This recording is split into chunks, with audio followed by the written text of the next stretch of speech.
kinda crazy that some games from a decade ago still make a lot of today's games look weak. Today we're going to check out some old games that still embarrass modern games in 2025. From graphics to gameplay, these classics set the bar super high and they still hold up. Let's jump in. GTA 4. This game came out all the way back in 2008, but even today, it feels like a lot of newer games haven't caught up. And I'm not just saying that because of nostalgia, there's real stuff in this game that still holds up and, in some ways, is better than what we see now. First off, the story. This is where GTA 4 really shines. A lot of games in the series go for that wild, over-the-top style with big explosions, loud characters, and constant chaos, but GTA 4, it slowed things down. It told a more serious, personal story. You play as Nico Bellic, a guy from Eastern Europe who comes to Liberty City looking for a better life.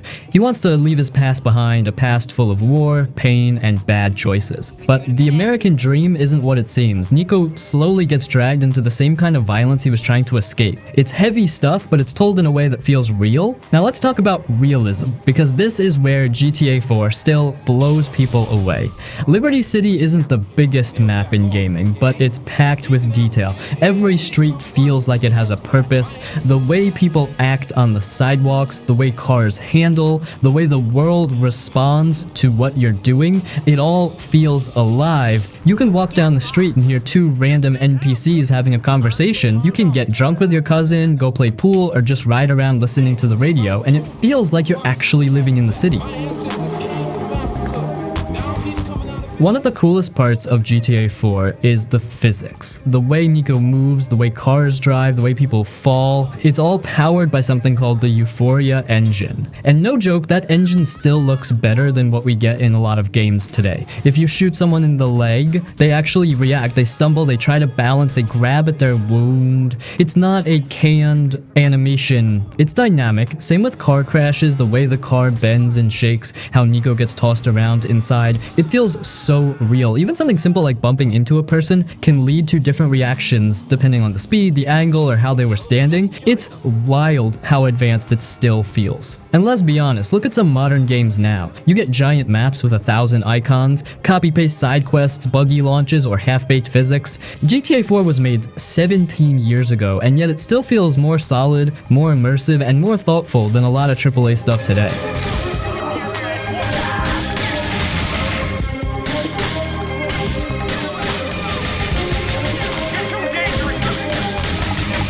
Mafia 2.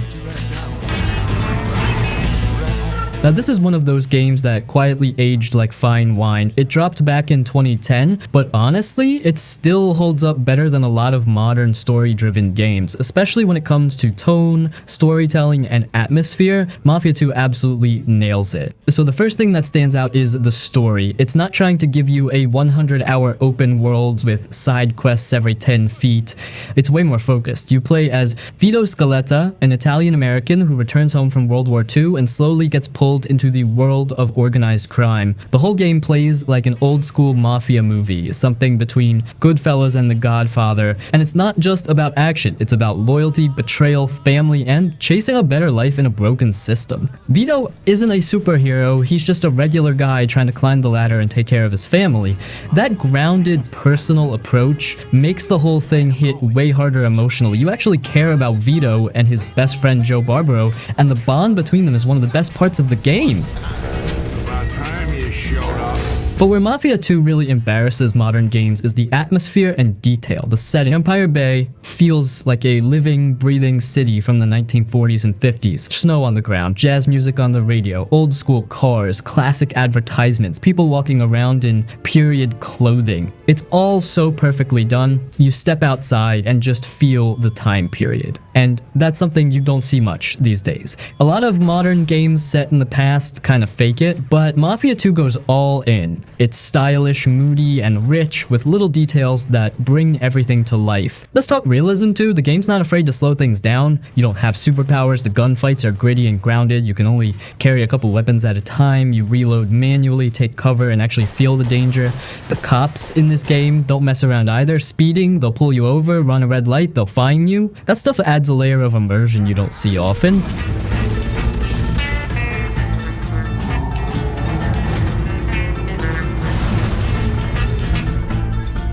working man's a sucker, that's for damn sure. The Elder Scrolls Skyrim. Probably one of the most iconic games ever made, and yeah, it's been memed to death at this point with all the re-releases, but here's the truth, Skyrim came out in 2011, and it still embarrasses a ton of modern games in some pretty big ways. First off, that sense of freedom, you leave that opening scene in Helgen and boom, the whole world is yours. No long tutorial, no walls stopping you, no you must be level 30 to enter this zone stuff. You can just pick a direction and walk, climb a snowy mountain, find a hidden dungeon, get attacked by a dragon, or bump into a random NPC with a full side quest. That feeling of go anywhere, do anything is still unmatched.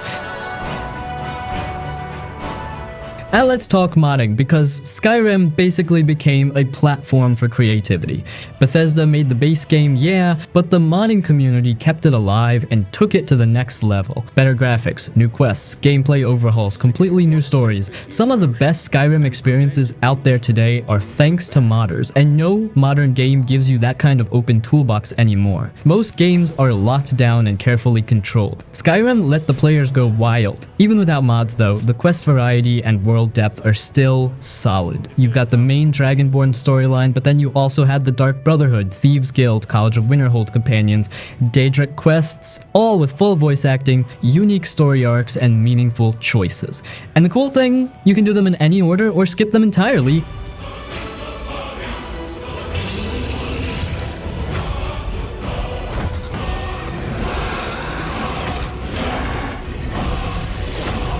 Red Faction Guerrilla. Oh man, Red Faction Guerrilla. Now, this is one of those games where you go, wait, this came out in 2009? Because even today, over 15 years later, a lot of games still can't match what this game pulled off with its destruction system. Let's just start with the obvious. The physics-based destruction in this game is still unmatched. Not just blow up a wall destruction, we're talking full buildings, bridges, towers, and bases that collapse in real time, piece by piece, depending on where and how you hit them. You could take a sledgehammer to the bottom of a building and literally watch it crumble, or strap explosives to support beams and bring down a whole enemy outpost. And it's not just for looks, it changes how you play. You could create your own entrances, ambush routes, or escape paths by making holes in the world. Almost no games today give you that level of freedom and creativity in combat. But it's not just a tech demo, the actual gameplay was really fun too. You play as Alec Mason, a dude who joins the resistance on Mars to fight against a brutal military force called the EDF. It's a classic underdog story, and the game throws you into this wide open version of Mars where you complete missions, raid bases, and take down enemy strongholds however you want. The game gives you tools, rocket launchers, remote charges, giant mechs, and just lets you go nuts. And there's something really satisfying about that simple gameplay loop. Drive to an enemy base, cause chaos, bring down a giant tower with a few well-placed charges, get out before reinforcements arrive, repeat. It never gets old because the destruction is dynamic, not scripted. Every building collapse feels different. Every mission plays out a little differently depending on how you go about it. The tone is also kind of refreshing. It's not super dark or overly serious, but it's not a total joke either. It sits somewhere in the middle, kind of like those mid-2000s action movies that were just fun to watch. The game doesn't waste your time with deep political plots or long speeches. It just drops you into the fight and says, here's a hammer, go break stuff. It's kind of wild when you think about it. With all the power in modern consoles and PCs, we still haven't seen another game push destruction the way Red Faction Guerrilla did. Some games fake it with scripted collapses or only destroy a few objects, but nothing gives you that pure freedom to tear down the world like this game did.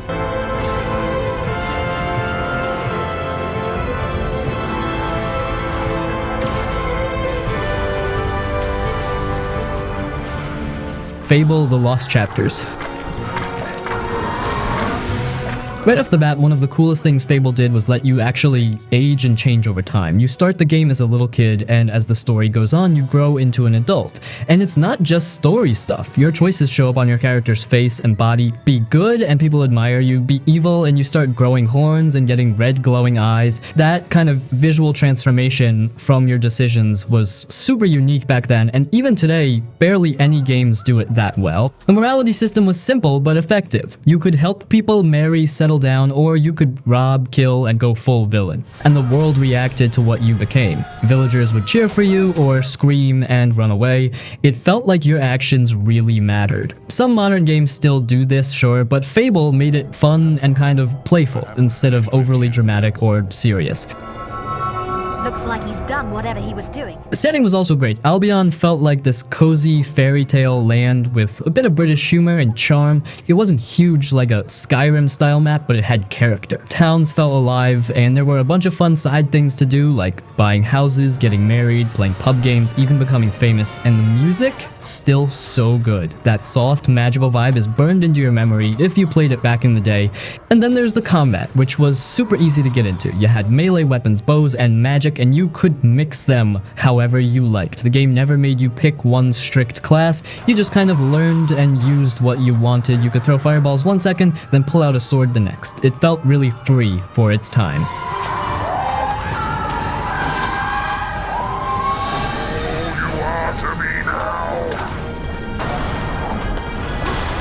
Deus Ex 2000. The original one from 2000, not the newer ones. Now, this game right here, it's one of those rare titles that actually changed the way people looked at video games. Even today, 25 years later, there are things this game did that modern AAA games still can't get right. At first glance, yeah, it looks old, the graphics are clunky, the animations are stiff, and the character models all kind of look like they're made of Legos. But if you look past that, Deus Ex is a masterpiece of player freedom, choice, and consequence. And I'm not just throwing that word around. You play as JC Denton, a cybernetically enhanced agent in a world full of conspiracies, secret organizations, and shady governments. It's set in a gritty cyberpunk future where the world's falling apart, there's terrorism, plagues, corruption, and everyone seems to have their own agenda. But here's the magic part. The game doesn't hold your hand, and it never forces you into one path.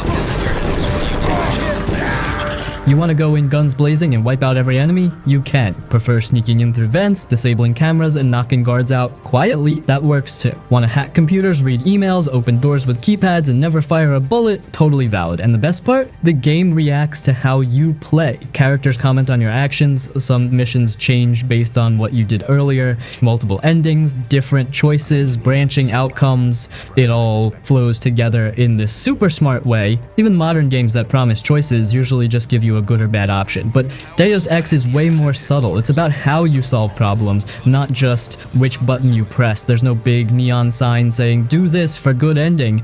It just lets you be smart and figure things out on your own. That level of trust in the player, that's rare. Sure, the shooting isn't great by today's standards. The skill system is kind of old school, and the game can be hard to get into if you're used to more modern, polished experiences, but the depth, freedom, and design still feel more advanced than a lot of games that came out in the last 5 years. Estimating the problem.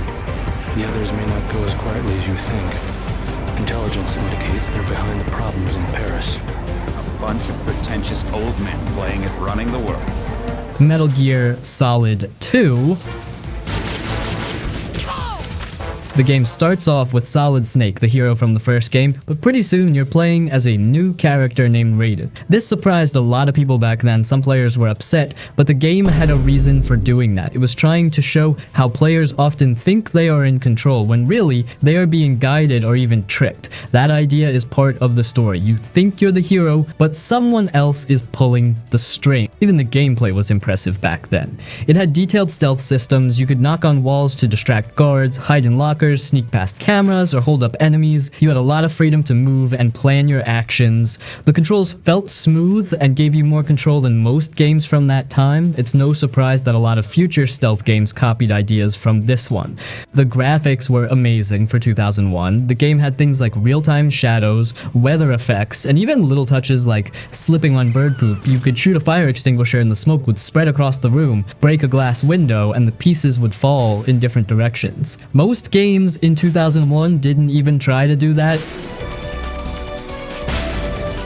Yes, the game had long cutscenes, and yes, the story got very heavy toward the end, but that's what made it special. It didn't play it safe, it had something to say, it gave players a lot to think about. Not many games do that even today. So even though it's over 20 years old, Metal Gear Solid 2 still stands tall. It gave players freedom, smart gameplay, and a deep story that feels even more real now than it did back then. It was bold, it was different, and it still deserves respect.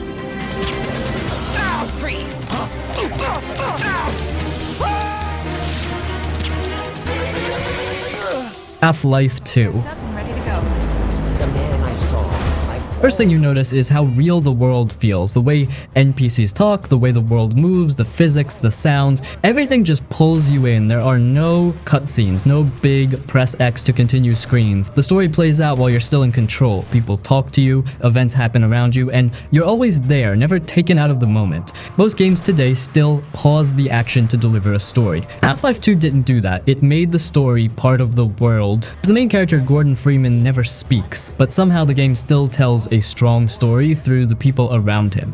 Like Alex, who quickly became one of the most likable characters in any game. She felt real, not just a sidekick. She helped you, reacted to what was happening, and brought a lot of heart to a world that felt cold and broken. Speaking of the world, City 17 is still one of the best settings ever in a game. You really feel like you're in a place that's been taken over and crushed. The Combine are everywhere, the people are scared, and you're just one guy trying to break through it. The tone is serious, but the game still finds time for small, quiet moments that hit even harder. We've got to stop Dr. Green. Now the gameplay, this is where it still shines. The shooting feels clean, the weapons are fun, especially the gravity gun. That thing changed the way people thought about first-person shooters. You could pick up saw blades, crates, even dead bodies, and throw them at enemies. You could mess with the environment in ways that felt fresh and creative, and all of this was powered by real physics, not just scripted stuff. Even now, most games don't let you interact with the world like this.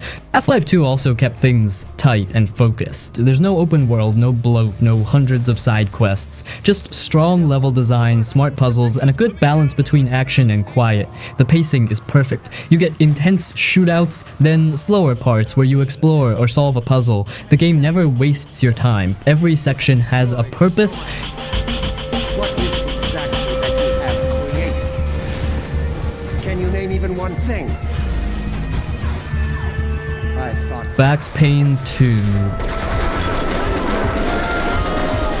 Payne 2, The Fall of Max Payne came out in 2003, and even now, it's still one of the smoothest, coolest, and most emotional action games ever made. Seriously, this thing was doing stuff that a lot of modern games are still struggling to get right. Well, let's start with the obvious, the gunplay. This game made shootouts feel like a ballet. You dive through the air in slow motion, spinning sideways, bullets flying around you, everything in that classic bullet time style. And it's not just for show, it actually helps you play smarter. You can dodge shots, line up headshots, and clear a whole room like you're in an action movie. It still feels amazing to play, even today. The controls are sharp, the pacing is tight, and there's no fluff. Every fight feels intense and cinematic. But what really makes Max Payne 2 special is the tone. The story is dark, tragic, and personal. Max is broken. He's lost everything. He's haunted by the past, and he's stuck in a world that just keeps getting worse. You feel that weight in every scene. It's not just another action story, it's more like a noir film, with rain, shadows, broken love, and a hero who knows he's past saving. The presentation was also way ahead of its time. The story isn't told through cutscenes, but through graphic novel panels with voiceover. It looks like a comic book, but sounds like a movie. The writing is poetic, raw, and full of that classic hard-boiled detective vibe. Max talks like he's living inside a broken dream, and it fits the game style perfect.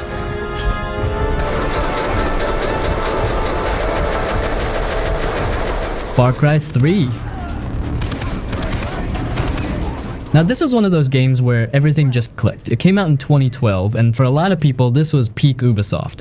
Not just for the Far Cry series, but for open world games in general. It had a strong story, a wild setting, and gameplay that actually felt exciting, not bloated. You start off as Jason Brody, just a regular rich kid on vacation with his friends, and boom, everything goes to hell. You get captured, your friends are taken, and suddenly you're thrown into this crazy, lawless jungle where everything wants to kill you. That setup sounds sounds simple, but the game uses it really well. Jason's journey from spoiled tourist to full-blown warrior actually feels like a transformation. You're not a badass from the start, you become one. And along the way, the game constantly makes you feel like you're barely surviving. The story gets wild, and a big reason why is Voss, the villain. This dude stole the show. He's intense, unpredictable, and actually scary without being over-the-top cartoon evil. Every scene with him feels dangerous, like you have no idea what he'll do next. A lot of modern villains try to copy that, but none of them really hit the same. Voss felt real, like someone you could actually run into in some messed up part of the world. Now let's talk about the gameplay, which is still some of the best in the series. You've got stealth, you've got gunfights, you've got hunting, crafting, and outposts to take over. But it's all balanced just right. Nothing feels too much. You're always doing something fun, sneaking through tall grass with a bow, setting fire to a field, jumping off cliffs with a wingsuit. It's all just fun. And you can tackle stuff however you want. Go loud, go quiet, use a tiger to attack a camp, whatever works. Now here's where it gets real. After Far Cry 3, Ubisoft kept making more Far Cry games, but none of them hit the same. Far Cry 4 was solid, but felt like a copy-paste with mountains. Far Cry 5 had some cool ideas, but got dragged down by constant interruptions and weaker characters. Far Cry 6 looked nice, but felt soulless. It was more of a chore than an adventure. They made the worlds bigger, added more weapons, more upgrades, more systems, but they lost what made Far Cry 3 so good. The heart, the pacing, the feeling that you were actually surviving and changing in a real world, not just checking boxes on a map.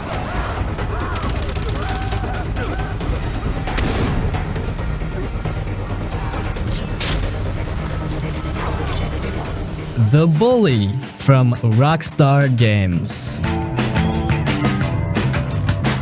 Rockstar really did something special with this one. It came out back in 2006, and even now, it feels totally unique. Like, yeah, everyone talks about GTA and Red Dead, but Bully?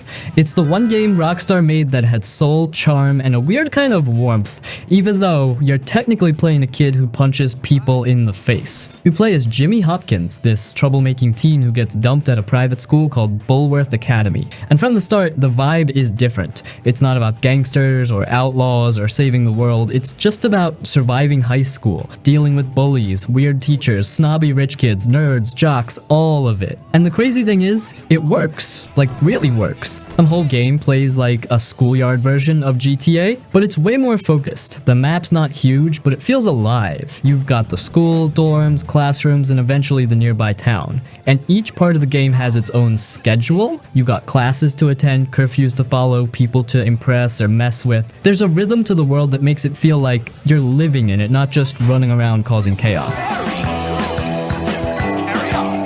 Let's talk gameplay too. The combat is solid, simple punches, grapples, dodge rolls, but it's fun. You get a bunch of silly weapons like stink bombs, marbles, and firecrackers. You can even skateboard around campus or hop on a bike. There's variety and it never overstays its welcome. The classes are also a highlight. They're actually mini games like tapping buttons in chemistry or spelling words in English class. It sounds boring, but they're fun little breaks between missions and they unlock cool stuff like better gear or new moves. To this day, no other game has captured that same feeling, not in the same way.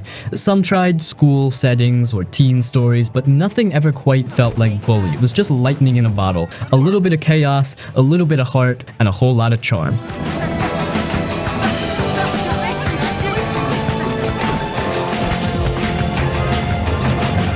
Vampire the Masquerade Bloodlines.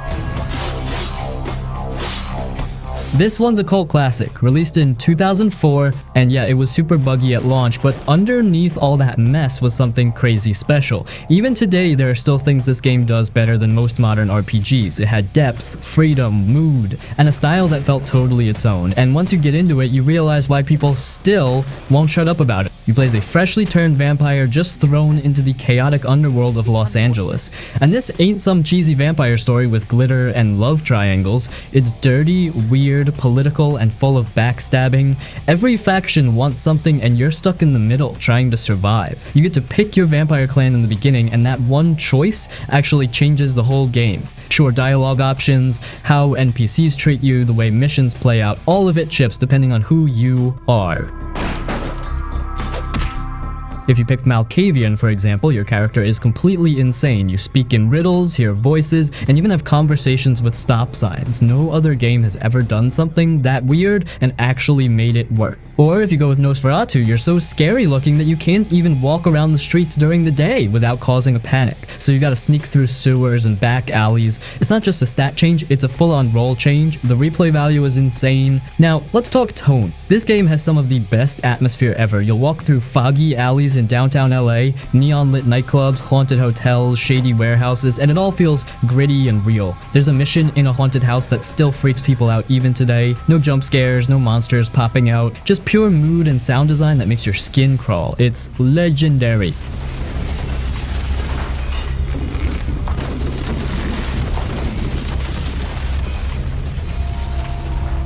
S.T.A.L.K.E.R, Shadow of Chernobyl.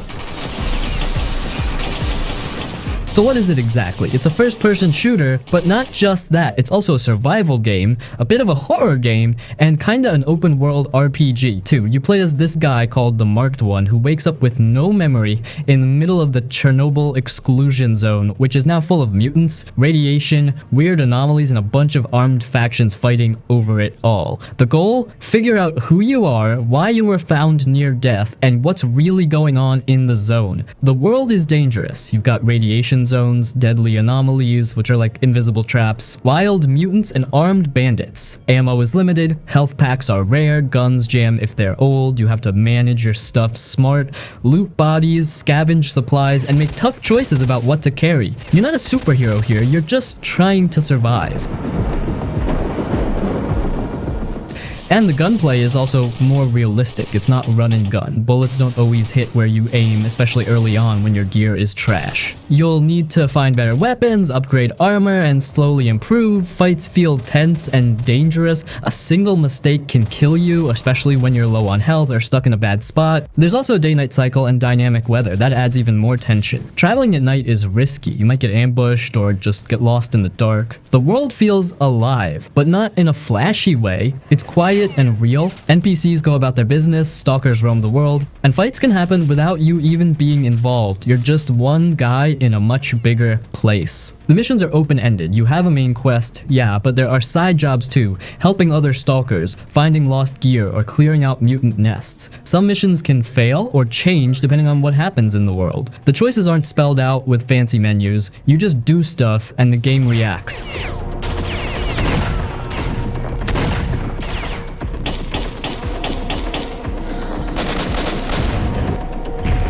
Splinter Cell Chaos Theory.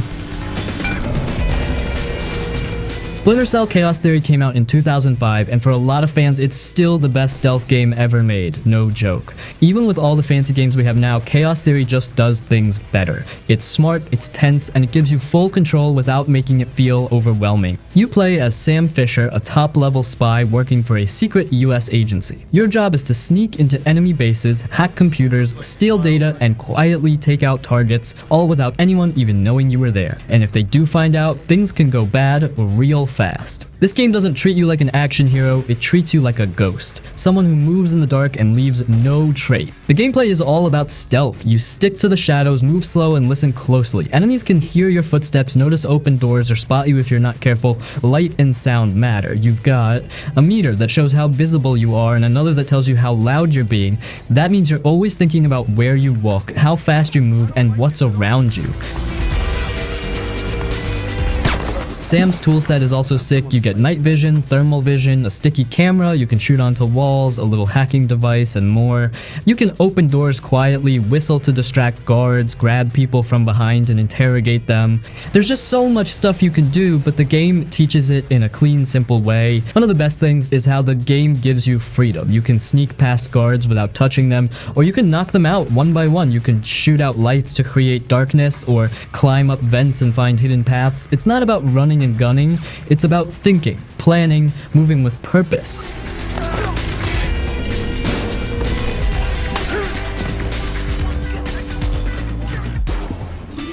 Just Cause 2?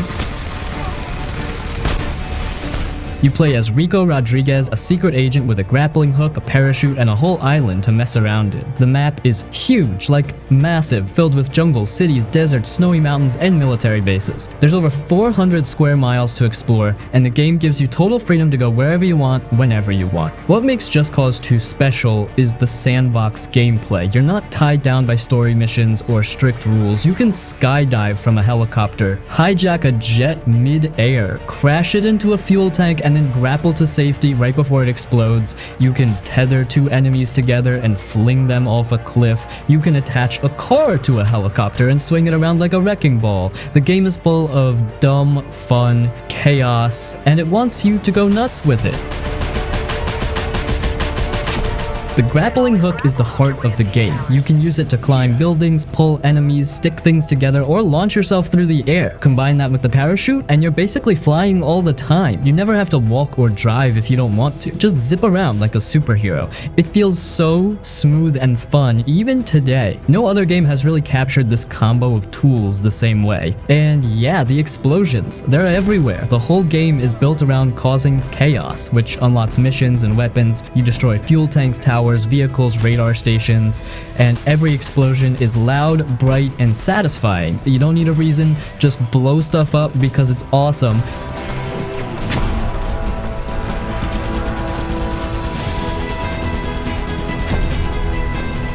The Warriors. Believe it not, but this is a Rockstar Games title. They dropped this one in 2005 and man, they nailed it. It's one of those rare licensed games that didn't just ride off the name, it actually improved the movie it's based on. They took that gritty 1979 cult film and turned it into a full-blown brawler masterpiece that still holds up today. The game is a prequel and retelling of the movie, so even if you've never seen the film, you're good. You play as the members of the Warriors gang, street kids from Coney Island, trying to survive in a violent New York City ruled by rival gangs. The setup is simple. The gang gets framed for murder and now they have to fight their way back home across the city while everyone is out to get them. But Rockstar added tons of backstory, new missions, and extra layers that make the story even better than the movie. What really makes the game shine is the combat. It's classic beat-em-up style but with Rockstar's polish. You can punch, kick, throw bottles, slam enemies into walls, do team takedowns, and even brawl in full-blown gang fights with like 10 guys at once. It's brutal, fast, and super satisfying. Every hit feels heavy. Enemies don't just go down in one punch. You gotta work for it. And that makes it feel gritty and real. And Rockstar, being Rockstar, they packed in tons of side stuff. Between missions, you hang around Coney Island, your home turf. You can train, spray graffiti, steal car radios, mug people, fight in bonus arenas, or do little jobs to earn money. It gives the game a lived-in feel. This isn't just about beating levels, it's about surviving in a world that feels harsh and dirty and alive.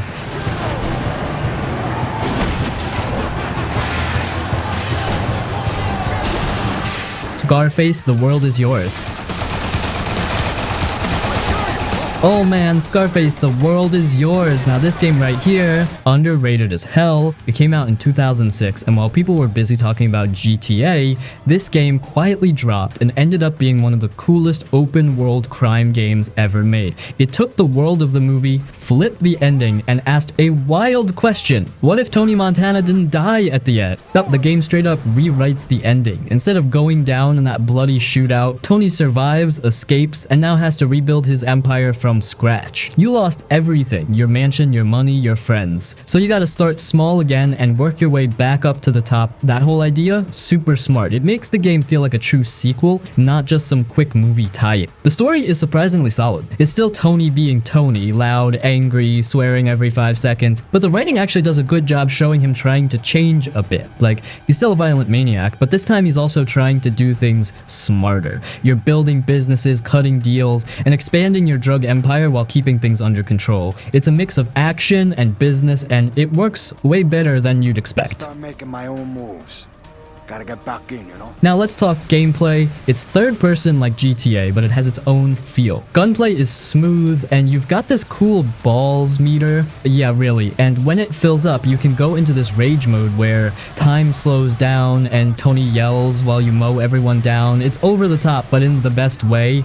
There's also a whole empire building system. You buy fronts like clubs, gas stations, or smuggling docks. Then you protect them, upgrade them, and use them to push your product. You also make deals with suppliers and choose how to move your drugs, land, sea, or air. There's some real depth here, more than you'd expect. You're not just causing chaos, you're running a business. The open world is set in a fictional Miami, and it looks damn good for a 2006 game. It's full of colorful streets, neon lights, palm trees, beaches, boats. You really feel that hot tropical crime vibe, and there's a ton to do. Side missions, car chases, boat racing, store upgrades, collecting money from dealers. It never feels empty. It's a world that lives, and it makes you want to own every corner of it. Also, Tony has a code. You can't kill civilians. If you do, he yells at you. The game keeps him true to his character. Brutal, but with a weird sense of honor. That little detail shows how much care went into this. And look, Scarface never tried to copy GTA completely. It took the same formula, sure, but added its own flavor. The attitude, the systems, the way you build an empire, it all gives the game its own identity. Honestly, some parts are even better than GTA at the time, especially the money system and how every dollar you earn actually matters.